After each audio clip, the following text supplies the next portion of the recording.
ബോളിവുഡിന്റെ നെപ്പോക്കിഡായ tiger അണ്ണന്റെ മറ്റൊരു തൊലിഞ്ഞ കാട്ടപരാധമാണ് baggy 4. പടത്തിന്റെ തുടക്കം തന്നെ കാണിക്കുന്ന ഒത്തിരി സാറ്റിസ്ഫൈങ് ആയിട്ടുള്ള ഒരു അപകടം കാണിച്ചിട്ടാ. ബാഗി എണ്ണം പോകുന്ന ഒരു കാറിനെ ലോറി ഇടിച്ച് തെറിപ്പിച്ച് അത് ഉരുണ്ട് ഒരു റെയിൽവേ ട്രാക്കിൽ പോയിട്ട് അവിടെ മലന്ന് തൊലിഞ്ഞു കിടക്കും. ട്രാക്കിൽ കൂടെ ട്രെയിൻ അടുത്തേക്ക് എത്തുമ്പോഴും അണ്ണന് ഒരു കൂസലുമില്ല. അവിടെ വെച്ച് ചത്ത് പണ്ടാരടങ്ങി ആ പടം അവിടെ അവസാനിച്ചനെ. എന്നാൽ ബാഗി കൊണ്ട് ട്രെയിൻ അടിക്കും, എന്നാൽ ശവൻ ചാവോ? ഇല്ല. അതും ഇടിച്ച് അണ്ണൻ കോമയിലാവത്രേ. പാവം ബ്രെയിൻ ഡെഡായി എത്രേ പറി.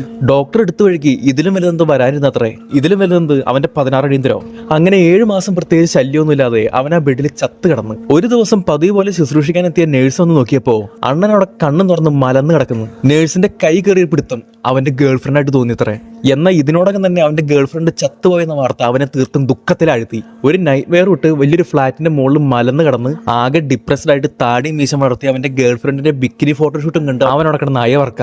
ഡിപ്രഷനാണ് ഉദ്ദേശിച്ചെങ്കിലും എണ്ണയും പുരട്ടി ചെസ്റ്റും 6 പാക്കും കാണിക്കുന്നതായിരുന്നു മെയിൻ ആയിട്ട് ഈ സീന്റെ ഉദ്ദേശം. അങ്ങനെ മുകളിൽ കാലും കയറ്റി വെച്ചതിന് ശേഷം ഉലാത്തിക്കൊണ്ടിരിക്കുന്ന സമയത്തായിരുന്നു തൊട്ട് താഴെ ഒരു 100 പേര് ഒരു കറുത്ത ഗൗൺ അണിഞ്ഞിട്ട് മയ്യത്തായി ഒരു ശവം ഏറ്റുകൊണ്ട് പോകുന്നത് അവൻ കാണുന്നത്. അണ്ണന്റെ ആ ഡിപ്രസ്ഡ് ആയിട്ടുള്ള സ്റ്റേജിൽ എല്ലാവരും കൂടെ തടസ്സം നിന്നു എന്ന ഒറ്റ കാരണത്താൽ ലവൻ താഴെ എത്തി അവിടെ ഉണ്ടായ ട്രാൻസ്ഫോമറിന് എന്തൊക്കെയോ വലിച്ചു പറിച്ചെടുത്ത് അതിലൊരു കറണ്ട് കപ്പി വെച്ച് അവൻ സിഗരറ്റ് കത്തിക്കുന്നു. അവിടെയും ചെക്കന്റെ കുഞ്ഞിക്കഴപ്പ് കഴിയാത്തതുകൊണ്ട് മരിപ്പിന് വന്ന എല്ലാത്തിനെയും അവൻ കയറി അങ്ങ് മേയും. ചില്ലറ മൂപ്പൊന്നുമല്ല ഇവനെന്ന് മനസ്സിലാക്കിയ മട്ടുപ്പാവിൽ നോക്കിക്കൊണ്ടിരുന്ന ചേട്ടൻ പിറ്റേ ദിവസം തന്നെ ലവനെയും കൊണ്ട് ഒരു സൈക്കാട്രി കൊണ്ടേ കാണിക്കും. എന്നാൽ ഇവിടെയാണ് ഒരു മാരകമായിട്ടുള്ള ഒരു ട്വിസ്റ്റ്. തലേ ദിവസം നൈറ്റ് ഇവൻ ആ 100 പേരെ തല്ലി എന്ന് പറഞ്ഞില്ലേ, യഥാർത്ഥത്തിൽ അങ്ങനെ ഒരു 100 പേര് അവിടെ ഉണ്ടായിരുന്നില്ല. ഭ്രാന്ത് മൂത്ത് ഇവൻ ഒറ്റയ്ക്കായിരുന്നു അവിടെ കിടന്ന് പണിക്കൊണ്ടിരുന്നത്. കുറച്ചുകൂടെ വ്യക്തമായിട്ട് പറയുകയാണെങ്കിൽ കൊച്ചുകുണ്ണയുടെ ഹലൂസിനേഷൻ. അവന് ഗേൾഫ്രണ്ട് ഉണ്ടായിരുന്നു എന്നൊക്കെ പറഞ്ഞതൊക്കെ അവന്റെ ഒരു തോന്നലായിരുന്നു അത്രേ. ഇത്രയും പറഞ്ഞ് എല്ലാരും കൂടെ അവനവിടെ നിന്ന് ഊക്കി വിടും. അങ്ങനെ ഡിപ്രഷന്റെ മുകളിൽ ഡിപ്രഷൻ അടിച്ച് ഭാഗ്യമാണ് നേരെ വന്ന് വീട്ടിൽ നോക്കിയപ്പോ ദണ്ട്ര അവിടെ തുണിയില്ലാത്തൊരു പെൺകോലം. വേറൊന്നല്ല, ഗേൾഫ്രണ്ട് ഇല്ല എന്ന് മനസ്സിലാക്കി അനിയന്റെ വിഷമം തീർക്കാൻ വേണ്ടിയിട്ട് ചേട്ടൻ തന്നെ അന്ന് രാത്രി അറേഞ്ച് കൊടുത്ത ഒരു സാധനം. 2 മണിക്കൂറുണ്ട് എന്താന്ന് വെച്ചാൽ പണിയിട്ട് പൊക്കോ എന്നവൾ പറയുന്ന നേരം നോട്ടി അവൻ താല്പര്യമില്ല എന്ന് പറഞ്ഞ കടുവണ്ണനോട് അവൾ പിന്നെ ഞാൻ എന്ത് പണ്ണണം? അതിന് മറുപടിയായിട്ട് ഈ 2 മണിക്കൂർ ഈ വീടൊക്കെ വൃത്തിയാക്കി ആ പാത്രങ്ങളൊക്കെ കഴുകിക്കൊള്ളാനായിട്ട് അവനങ്ങ് അറിയിക്കുക. നല്ല ക്യാരക്ടറുള്ള കൊച്ചുകുണിയാണ് ഇവനെന്ന് മനസ്സിലാക്കിയ അവൾ എന്ത് ചെയ്തു, ഇവന് വേണ്ടിയുള്ള 2 മണിക്കൂർ ടൈം പീരീഡ് അവളങ്ങ് എക്സ്റ്റെൻഡ് ചെയ്തു. 2 ആഴ്ചത്തേക്ക് അതങ്ങ് നീട്ടി കൊടുത്തോള്. അങ്ങനെ കറങ്ങാനൊക്കെ പോയി ബീച്ചിൽ ഒരു തുണിയില്ലാത്ത ഡാൻസ് കഴിഞ്ഞതിന് ശേഷം ടൈഗർ അണ്ണൻ അവന്റെ ട്രാജിക് ലൈഫ് അവളോട് എക്സ്പ്ലെയിൻ ചെയ്യാൻ തുടങ്ങി. പണ്ട് വളരെ പണ്ട് ഇവനൊരു നേവൽ ഓഫീസർ ആയിരുന്നു, ഒരു നേവി ഓഫീസർ ആയിരുന്നു. നാട്ടിലെ പ്രധാനപ്പെട്ട ഒരു ഗുണ്ടയുടെ കുണ്ടിയടിച്ച് ഓടിക്കുന്നതിനിടയ്ക്കായിരുന്നു അവിടെ കണ്ടൊരു പെണ്ണിന്റെ ഫോൺ തട്ടിപ്പറിച്ചെടുത്ത് അണ്ണൻ അവന്റെ തലമണ്ട് നോക്കി എറിയുന്നത്. അണ്ണന്റെ ഈ ഹീറോയിസം കണ്ടു കഴിഞ്ഞപ്പോ ആ പെണ്ണിനാണെങ്കിൽ ഇവനൊരു ക്രഷായി. താഴെ എറിഞ്ഞു പൊട്ടിച്ച ആ ഐഫോണിന് പകരം അണ്ണൻ റൊമാൻറ്റിക് ആയിട്ട് വേറൊരു ഫോൺ അവൾക്ക് ഗിഫ്റ്റ് ആയിട്ട് കൈമാറി. എന്നാൽ അവിടെ കടയിലിരുന്ന് ചായ കുടിക്കുന്നതിനിടയ്ക്കായിരുന്നു ഒരു പറ്റം ഗുണ്ടകൾ അണ്ണനെ ആക്രമിക്കാൻ വേണ്ടി വന്നത്. ഗുണ്ട തോക്കെടുത്ത് ഷൂട്ട് ചെയ്യാൻ പോയിപ്പോണ്ടാ കാണുന്ന പ്രേക്ഷകന്റെ നെഞ്ചു കലക്കുന്ന ഒരു കിടിലൻ പ്രണയം സീൻ. അണ്ണന്റെ തലയിൽ ചാമ്പണ്ട എന്നെ ചാമ്പിക്കോളുന്ന് അവന്റെ ഗേൾഫ്രണ്ട്. ഇത് കണ്ടിട്ട് അണ്ണന്റെ പേശയൊക്കെ വലിഞ്ഞു കയറിയിട്ടുണ്ടല്ലോ. ഗുണ്ടകളുടെ അണ്ണാക്ക് പിടിച്ച് പുറത്തേക്ക് വലിച്ചെടുത്തിട്ട് ഓക്കെ തന്നെ കുണ്ടിയടിച്ചാ പൊളിച്ചു.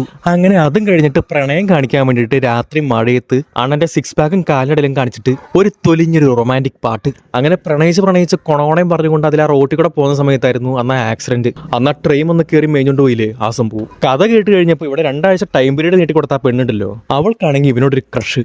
അവള് പോണേ പോട്ടെ, നിനക്ക് തൊലിക്കാൻ ഞാനില്ലേന്ന് അവൾ. അങ്ങനെ നീ ഇപ്പൊ ഉണ്ടാക്കണ്ടെന്ന് അവൻ.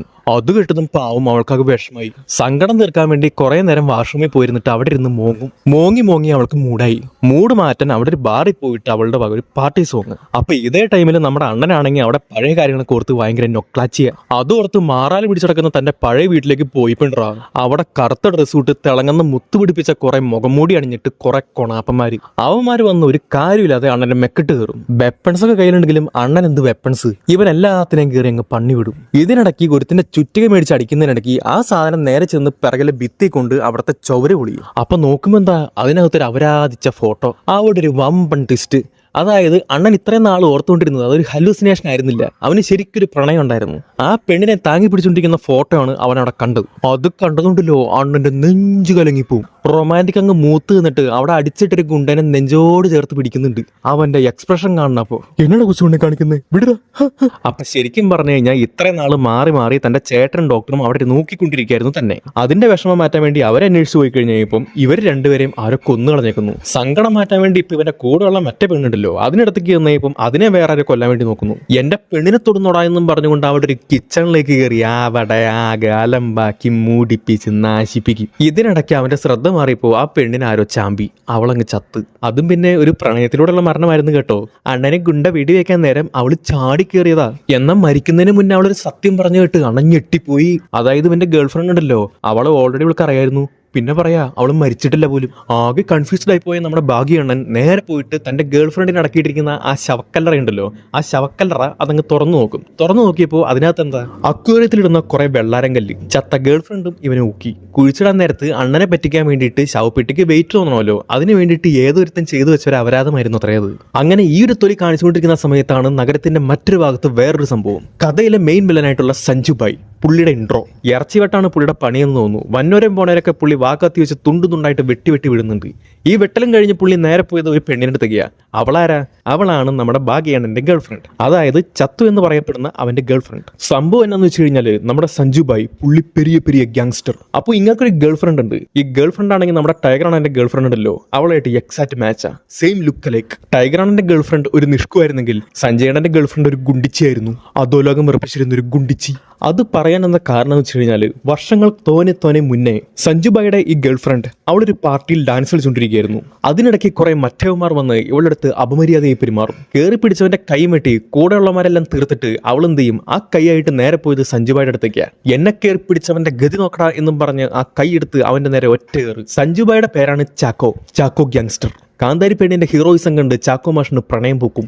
ഇവൾക്കും അനുരാഗം മൂത്ത് എന്നെ കയറ്റി ചാക്കോ എന്നും പറഞ്ഞുകൊണ്ട് ചാടി വരും പ്രൊപ്പോസ് ചെയ്യാനായിട്ടേ. വേവ് ലെങ്ത് രണ്ടും മാച്ച് ആയതോടുകൂടി ഇവർ രണ്ടും കെട്ടാൻ തീരുമാനിക്കുന്നു. അങ്ങനെ വെഡിങ്ങിനിടയ്ക്ക് മോതിരം കൈമാറാൻ വേണ്ടി പോകുമ്പോൾ ഇവള് തലേ ദിവസം കൈ വെട്ടിക്കളഞ്ഞില്ലേ, ലെവൻ അവന്റെ പിള്ളേരെ വിളിച്ചുകൊണ്ട് അങ്ങനെ നീ ഇപ്പൊ ഉണ്ടാക്കണ്ടീ എന്നും പറഞ്ഞുകൊണ്ട് കല്യാണ മണ്ഡപം ഒരു യുദ്ധക്കളമാക്കും. വെക്കടാ വെടി. എവരും വിട്ടുകളയോ, റൊമാൻറ്റിക് മൂഡ് വിടാതെ അവരും വെക്കും വെടി. തിരിഞ്ഞു മറിഞ്ഞും അവിടെ ഇവിടെയും കാലിനിടയിലും വെടിവെച്ച് അവിചാരിതമായി പാഞ്ഞു വന്നൊരു ബുള്ളറ്റ് അത് നമ്മുടെ സഞ്ജുബായിയുടെ ഗേൾ ഫ്രണ്ടിന്റെ നെഞ്ചത്ത് കയറും. ഓൺ ദ സ്പോട്ടിൽ അവളെ തെക്കോട്ടെടുക്കും. വിഷമം താങ്ങാനാവാതെ ചാക്കോ ഗ്രാ എന്നൊച്ചെടുക്കും. എന്നിട്ട് സൈക്കോത്തരം കൂടി നേരെ പോയത് അവിടുത്തെ ഒരു പള്ളിയിലേക്ക്. എന്റെ ഗേൾ ഫ്രണ്ടിന്റെ മര്യാദയ്ക്ക് തിരിച്ചു നിന്നില്ലെങ്കിൽ എന്റെ സ്വഭാവം, എന്റെ തനിക്കൊണ പറയുന്നു പറഞ്ഞിട്ട് അവിടെ കിടന്നൊരു ഭീഷണി. ഒരറ്റടിക്ക് അവിടുത്തെ പള്ളിയുടെ തറയൊക്കെ തറന്നിട്ട് മണി കിടന്ന് കുലുങ്ങും. കരഞ്ഞ് ദണ്ണം പറഞ്ഞ അവൻ പുറത്തേക്ക് പോയപ്പോഴാണ് അവിടെ ചായക്കടയിൽ ആ ഫൈറ്റ്. അതായത് നമ്മുടെ ടൈഗറാണ് ഗേൾ ഫ്രണ്ടിന് ഐഫോൺ മേടിച്ചു കൊടുക്കാൻ പോയല്ലോ, അപ്പൊ ഉണ്ടായ ഒരു ഫൈറ്റ് ഇല്ലേ, ആ ഫൈറ്റ്. അയ്യോ മരിച്ചുപോയി എന്റെ ഗേൾ ഫ്രണ്ട് വന്നല്ലോ എന്ന് അർമാദിച്ച ചാക്കോ അണ്ണൻ പിന്നീട് ഓരോ ദിവസം അവൾ ഫോളോ ചെയ്യാൻ തുടങ്ങി. അങ്ങനെ അതിന്റെ ഭാഗമായിട്ടായിരുന്നു ആ ആക്സിഡന്റ്. ടൈഗർ അണ്ണനെ ആ ട്രെയിൻ വന്ന് പണിവിട്ട ആ ആക്സിഡന്റ്. ആ മൊമെന്റ് തന്നെ ഇവന്റെ ഗേൾ ഫ്രണ്ടിനെയും ചാക്കോ അടിച്ചുകൊണ്ടുപോയി. അതാണ് ശരിക്കും നടന്ന ഇത്തൊലിഞ്ഞ ഫ്ലാഷ് ബാക്ക്. തട്ടിക്കൊണ്ടുവന്നതിന് ശേഷം ചാക്കോ കുറെ റൊമാൻറ്റിക് ഒക്കെ അവൻ നോക്കുന്നുണ്ട്. പെണ്ണിന് ഗിഫ്റ്റ് ആയിട്ട് ഒരു കടുവനെ കൊടുക്കും. എല്ലാ ദിവസവും ചാക്ക നൈറ്റ് ആകുമ്പോൾ മോതിരായിട്ട് വരും, എന്നെ കെട്ടോ എന്ന് ചോദിച്ചിട്ട്. എന്നാൽ അവളാണെങ്കിൽ ആദ്യം തയ്യാറാവില്ലെങ്കിലും ഏറ്റവും ലാസ്റ്റ് ഒരു കാര്യം പറയും, ഒരു ഡിമാൻഡ് വെക്കും. ഓക്കെടാ മരമൊണ്ണെ, നിന്നെ ഞാൻ കെട്ടാം, പക്ഷെ ഒരു കാര്യമുണ്ട്, എന്നെ സ്നേഹിക്കുന്ന എന്റെ ടൈഗർ എന്നെ മറക്കണം. അങ്ങനെ ഈ പെണ്ണിനെ മറക്കാൻ വേണ്ടിയിട്ട് ചാക്കോണ റെഡിയാക്കിയതായിരുന്നു ടൈഗറിന് മറ്റേ ആ പെണ്ണ്. ആ 2 മണിക്കൂർ നേരത്തേക്ക് വന്ന പെണ്ണില്ലേ ലവള്. അതായത് ഇത്രയും നേരം നമ്മൾ കണ്ടുകൊണ്ടിരുന്ന ഈ അപരാധം ശരിക്കും പറഞ്ഞു കഴിഞ്ഞാൽ ചാക്കോ മാഷ് പൈസ കൊടുത്ത് റെഡിയാക്കി നടത്തിയ കാര്യങ്ങളായിരുന്നു അത്രേ. എന്നാൽ എന്തൊക്കെ ചെയ്തിട്ടും ടൈഗറിന്റെ കൊണച്ച മനസ്സ് മാറുന്നില്ല എന്ന് കണ്ടു കഴിഞ്ഞപ്പോൾ ഏറ്റവും അവസാനത്തെ ശ്രമം എന്ന് വിചാരിച്ച് നമ്മുടെ ടൈഗർ അണ്ണൻ മറ്റവളായിട്ട് നടക്കുന്ന കുറെ വീഡിയോസും ഫോട്ടോസൊക്കെ എടുത്തിട്ട് നേരെ ഇവളെ കാണിക്കും. ടൈഗർ അവൻ പുറത്തെടുത്ത് വേറൊരുത്തരെ കൂടെയാണെന്ന് അവൻ കാച്ചും. എന്നാൽ കാണുന്ന നമ്മൾ വിചാരിക്കും, ഓക്കെ ടൈഗറണ്ണം പാവാ, അവൻ എന്നെ വിട്ടേച്ച് അങ്ങനെ പോകുന്നില്ല, അവൻ നല്ല മനസ്സുള്ളവനാ എന്നൊക്കെ പറയുമെന്ന് വിചാരിച്ചപ്പോൾ അവൾ എന്ത് ചെയ്യും, അതങ്ങ് വിശ്വസിക്കും. എന്നാൽ ഇതിന് കലിമൂത്ത ചാക്കോമാഷ് എന്ത് ചെയ്യും, ടൈഗറിനെ തട്ടിക്കൊണ്ടുവന്നിട്ട് ഈ പെണ്ണിനെ കാണിച്ച് ഭീഷണിപ്പെടുത്തും. അതായത് ഇവന്റെ ഗേൾ ഫ്രണ്ടിനെ. മറ്റേ പെണ്ണായിട്ട് ഇവന് റിലേഷൻ ഉണ്ടെന്നും അവളായിട്ടാണ് പൊറുതി എന്നും പറഞ്ഞില്ലെങ്കിൽ ഇവന്റെ ഗേൾ ഫ്രണ്ടിനെ ചാക്കോമാഷ് കൊല്ലും. ഇങ്ങനെ പറഞ്ഞ് ഭീഷണിപ്പെടുത്തി അവനെ കൊണ്ട് പറയിപ്പിക്കാൻ നോക്കാം. അങ്ങനെ ഇവന്റെ ഗേൾ ഫ്രണ്ടിനെ തിരുമോന്ന് നോക്കി അവൻ ആ കാര്യങ്ങൾ എഴുന്നള്ളിക്കും. അവൾക്ക് ദേഷ്യം വന്നില്ലേ, അവള് പറയാ, എടാ പന്നെ കൊച്ചുകൊണ്ടേ പിന്നെ എന്തിനാണ് ഇത്ര നാള് എന്റെ ഇവിടെ തൊലിഞ്ഞു നടന്നത് എന്നും പറഞ്ഞുകൊണ്ട് നേരെ പോയിട്ട് ചാക്കോമാഷിന്റെ അടുത്ത് പറയാ, ബാ നമുക്ക് കെട്ടാന്ന്. ഇത് കേട്ടത് നമ്മുടെ ചാക്കോമാഷിന്റെ മനസ്സങ്ങ് പൂത്തലയും. അങ്ങനെ കല്യാണ തീയതിക്ക് ഫിക്സ് ചെയ്തിട്ട് ആ ദിവസം ഇയാൾ വേറൊരു കാര്യം ചെയ്യും. നമ്മുടെ ടൈഗറാണനുണ്ടല്ലോ, പുള്ളിനെ പ്രത്യേകം ഒരു ഇലക്ട്രിക് കമ്പിയിൽ തൂക്കിയിട്ടിട്ട് 2 കൈ നീട്ടിപ്പിടിച്ച് ഷോക്ക് അടിപ്പിച്ച് കൊല്ലാൻ നോക്കും. ആസനത്തിൽ കറണ്ട് കയറിയിട്ടും ടൈഗറാണന്റെ ഒരു ഡയലോഗ് ഉണ്ട്, ഇതൊന്നും എനിക്കൊരു ഷോക്കല്ല, ഇതെന്റെ ജസ്റ്റ് വാമപ്പാത്രേ. ലെവൻ അപ്പൊ തന്നെ ആ ചെങ്ങലൊക്കെ പൊട്ടിച്ച് പുറത്തേക്ക് വന്നിട്ട് ഗുണ്ടകളൊക്കെ അടിച്ച് ഒതുക്കിയിട്ട് നേരെ പോകും. എവിടേക്ക്, കല്യാണം നടക്കുന്ന ആ പള്ളിയിലേക്ക്. പള്ളി ചെന്ന് അവിടെയും തല്ല്. കുറെ തൊപ്പി വെച്ച വൈറ്റ് ഡ്രസ് ഇട്ട കുറെ ടീമുകൾ, ഒരു 10-100 പേരുണ്ട്. ചേട്ടനും അനിയനും അമ്മാവനും അമ്മായിയും എല്ലാം കൂടെ കൂടി. എന്ന ടൈഗറാണൻ എന്ത് പുഷ്പം പോലെ ഒറ്റയ്ക്ക് നിന്നിട്ട് ഒക്കേത്തിന് അടിച്ച് പരത്തിയിടും. എന്നിട്ട് ലാസ്റ്റ് പ്രേക്ഷകർ ഇത്രയും നേരം കാത്തുകൊണ്ടിരുന്ന ആ തൊലിഞ്ഞ ഫൈറ്റാ. അതായത് നമ്മുടെ ചാക്കോ മാഷും ടൈഗറിനും തമ്മിലുള്ള ഫൈറ്റ്. ആ 100 പേര് അടിച്ചിട്ടപ്പോഴേക്കും ടൈഗറൻ ക്ഷീണിച്ചല്ലോ. അതുകൊണ്ട് തന്നെ ചാക്കോയുടെ ഒരു പിടിച്ച കയറിയിട്ട് പുള്ളിക്കായില്ല. തല്ലി പദം വരുത്തിയിട്ട് ടൈഗറനെ അവിടെ മലത്തിയാ കിടത്തും. ഇപ്പൊ എന്റെ ഗേൾ ഫ്രണ്ട് ആയിട്ടുള്ള പെണ്ണുണ്ടല്ലോ, അവളുടെ അടുത്ത് ചാക്കോ മാഷ് പറയാ, നീ ഒരു കാര്യം ചെയ്യ്, അവനെ പോയി കൊന്നേച്ചു വന്ന് ഒരു ഗണ്ണെടുത്ത് കൊടുക്കും. എന്നാ ഇപ്പൊ ഉണ്ടാ യജ്ജാതൊരു ട്വിസ്റ്റ്, എന്റെ ടൈഗറനെ ഞാൻ കൊല്ലണോ, പോയി ഉമ്പടാന്ന് ചാക്കോ മാഷിനോട് അവൾ. ശരിക്കും എന്താ സംഭവം എന്ന് വെച്ചാല് ഇത്രയും നേരം ഉണ്ടായ സംഭവങ്ങളൊക്കെ ഇല്ലേ, അത് ടൈഗറും ഇവളും കൂടി ചേർന്ന് പ്ലാൻ ചെയ്ത അത്രേ. അതായത് ഈ കൈയും വെച്ചുള്ള ഒരു ലവ് സിമ്പിൾ ഉണ്ടല്ലോ, ഈ സംഭവം അവരുടെ ട്രേഡ് മാർക്കാ. അവരെപ്പോൾ കാണുന്ന സമയത്തും ഈ സംഭവം വെക്കാറുണ്ട്. അതായത് ഇവനന്ന് കൊണ്ടുവന്ന സമയത്ത് ഇവനെ കൊണ്ട് കള്ളം പറയിപ്പിക്കല്ലോ മറ്റവളായിട്ട് റിലേഷൻ ആണെന്നുള്ള കാര്യം. എന്നാൽ അവരൊക്കെ നോക്കിക്കുന്ന സമയത്ത് അവന് സത്യം പറയാൻ പറ്റില്ല.